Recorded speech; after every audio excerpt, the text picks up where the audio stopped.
Now, you're no stranger to hard work, dedication, and the pursuit of excellence. You've spent the last 6 months preparing for this morning, so congratulations to all of you. When I was asked to speak with you this morning, I simply asked, why me? You and I have not had any interaction in the course of your training. I was told the organization's first picks were 2 movie stars, a politician, and a civic leader. Well, I'm not as pretty as a movie star. I'm not as connected as that politician, and I'm certainly not as smart as the civic leader. But I do think I can offer you some perspective. As I was preparing what I would say to you this morning, I thought about what I wished I would have known when I sat in your seat nearly 30 years ago. So I'd like to share with you 4 things that I've learned over my career. 4 pillars, if you will, that if you take my word for it, and if you really listen to what I'm saying, they will set you up for an excellent and rewarding career. The first is passion. Passion is the most important and the foundation for the other 3. You are taking on an awesome responsibility this morning to serve the residents and visitors of this city, oftentimes when they're having the worst day. What makes someone do that? Passion breeds innovation, and it makes ordinary individuals extraordinary achievers and teammates. Passion thrives in the firehouse, and it sets the stage for remarkable growth and success. It prepares us to become more engaged, dedicated, and willing to go the extra mile to achieve our mission. I am fortunate to have worked with firefighters from all over the country. Many became powerful mentors and shaped the trajectory and course of my career. No matter the department name on the back of the t-shirt, East Coast, West Coast, Midwest, these firefighters all have one thing in common. They are into the job. A close friend of mine used to always ask, are you on the job or are you into the job? And I want you to think about the semantics and the powerful difference just in the words. Passion carries you to the better side. I've yet to experience another career where being into the job is as constant as it is in the fire service, no matter the fire department. Same rodeo, different clowns, they say. And I believe that passion, that this being into the job, is what unites us all. It is infectious and it is inspiring. Passion also breeds perseverance. You will face challenges and obstacles in your career.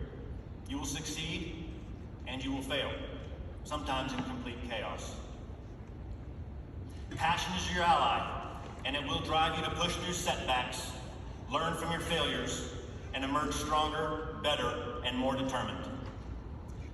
Passion will change your focus throughout your career, and no matter where you are or what your position is in this organization, be into the job. Surround yourself with people who are into the job. Seek out those firehouses that are into the job and go work for them. Passion will force you to get better every day, which leads me to my second pillar, your preparation. The Austin Fire Department will not teach you everything you know to be good at your job. The Austin Fire Department will not teach you everything you know to keep you safe. And it will not teach you everything you know to become a good teammate or a good leader.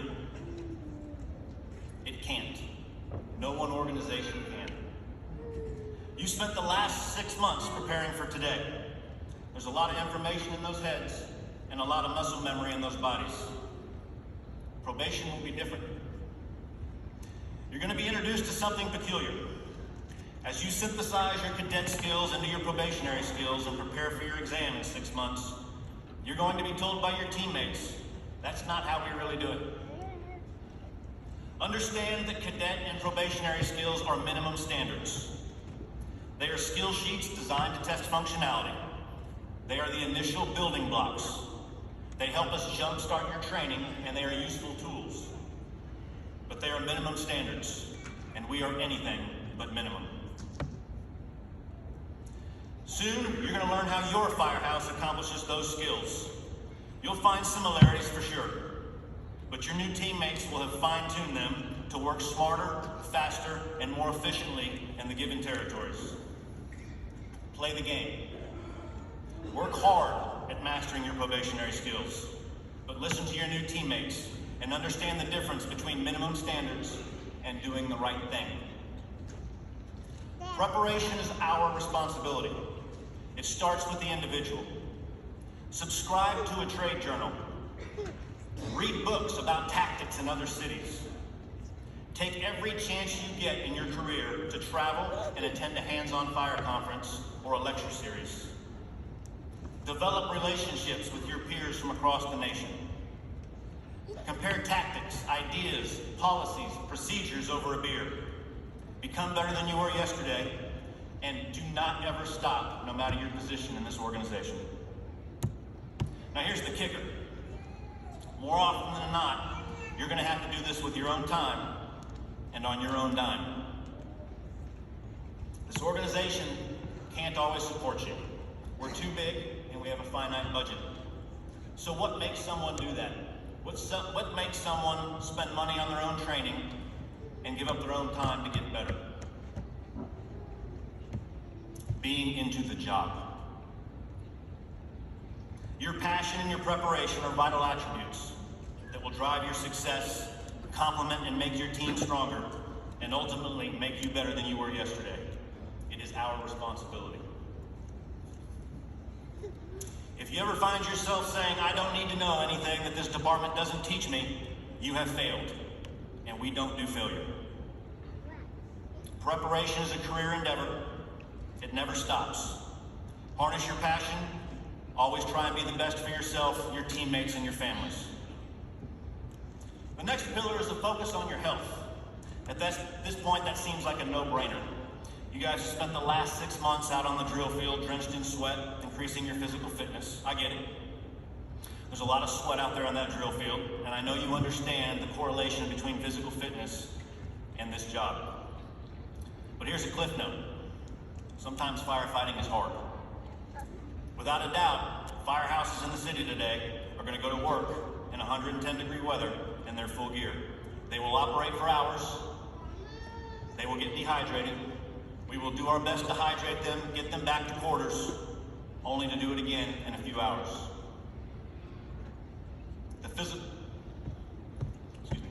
There is no time out. There is no pass, and there's no opportunity to sit the next call out. You must commit to making sure that you are prepared physically. Work out every shift with your teammates, even in the heat. Work out at home. Commit to attaining a peak level of performance and become stronger and more cardio fit every day throughout your career. The physical requirements of the emergency scene do nothing but increase. You do nothing but get older, slower, and fatter. Trust me. Your physical health also includes maintaining a healthy diet, staying hydrated, and staying hydrated throughout your shift.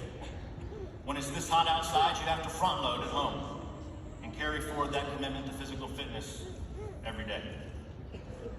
So a focus on your health is two-pronged. The physical side is obvious, but you've also got to focus on your mental health. You will witness and experience things that are difficult. You will experience the worst that human nature has to offer. And you will experience catastrophic events that will remind you of your children, your family, and your friends. This job will take a toll on you. Ask for help. Ask for help early.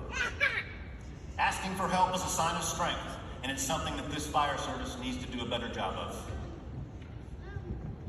Fortunately, you're going to have a strong support network through your teammates. Our first line of defense is to sit down at the firehouse kitchen table and talk through it. That firehouse kitchen table is the most important place in the organization. It's where the magic happens. I have seen surgery performed, constitutional law debated, and international politics solved all at that firehouse table. It becomes a powerful medium where you can talk about everything, good and bad. You can even make some stuff up. Your teammates will be there to support you, just like you will be there to support them. We also have a robust wellness division with 2 psychologists and a peer support team. They are there to support you. It is private. It does not affect your standing in the firehouse. It is necessary, and it is helpful. I have used it many times. I'd like to sidestep a second and talk to your families, your loved ones, wives, husbands, girlfriends, boyfriends, significant others, kids. These probationary firefighters could not have made it through the past 6 months without you. Thank you. But it doesn't stop today. In fact, it gets harder. These new firefighters are going to miss birthdays.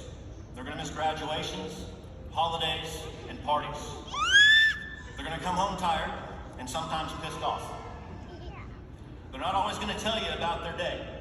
And it's not because they don't love you, it's because they're trying to protect you from what they witness, the risks they take, and the things that they will see every day throughout the rest of their careers. This will cause stress in your relationships, and it will cause stress at home. So I'm going to hold all of you to the same standard that I'm holding them. Ask for help. Those same resources I mentioned earlier will be there for you as well. You will also become part of our Firehouse family. You'll have that same support network. You'll get to know our families and significant others, and they will be there for you. The Wellness Division psychologists are also an invaluable resource for you. They understand the stress of our career, and they are professionally trained to help you through those rocky times, even when it doesn't seem job-related. And they won't ask for a dime. I've lost multiple friends to the dangers of this career. And I've lost 3 friends to suicide in this career. And I've seen a number of relationships fail. Your mental health at the firehouse and at home is a priority. There is nothing more important than your family and your relationships. All of you, do not let this job get in the way. Place a priority on your mental health. Ask for help, and ask for help early. It's a sign of maturity, and it is a sign of strength. Finally, the last pillar. You have to make a commitment to giving back to this organization. A stagnant organization that does not change is an unhealthy one. Change is inevitable, it is mandatory, and it's driven from the bottom up by you. Now, there's 2 things firefighters don't like: change and the way things are. Change is harder than it looks. Your TLs and your instructors throughout your cadet academy were giving back to the organization. They took time away from their normal duties and time away from their families to help you with the necessary building blocks to prepare for the academy and probation. I promise you they didn't have to do any of it. They did it to make this organization better. So learn from them. Through preparation, you're going to learn a new way of doing things. You'll expose yourself to new tools, different tools, and how to use them. You're going to make relationships in other organizations that will be helpful here in Austin. Your obligation is to commit to sharing back those experiences, those lessons, and ideas back with this organization. Make us better. Change is no easy task. You will be told no a lot. And that's okay. That's where your passion and preparation come in. Expose new ideas to your teammates, get them on board, and drive change from the bottom up. Now, the Achilles heel of the fire service. You can go your entire career and not focus on these 4 pillars. Every organization has those members that do the bare minimum. They wear the same uniform, collect the same pay and benefits, and even promote. It's a cancer I wish we could carve out. Well, we can, and it starts with you. Be into the job. As my career comes to an end and yours begins, I will tell you that I'm insanely jealous. I'm envious for the opportunities that are in front of you guys.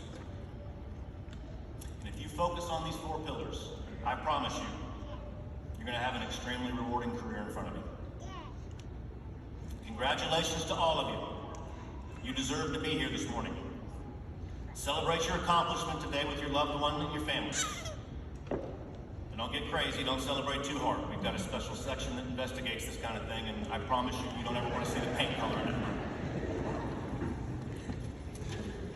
Focus on your passion. Focus on your preparation. Focus on your physical and your mental health. And make a commitment right now to give back to this organization and make us better. And when you guys show up Monday morning, be early and work hard. Congratulations, guys.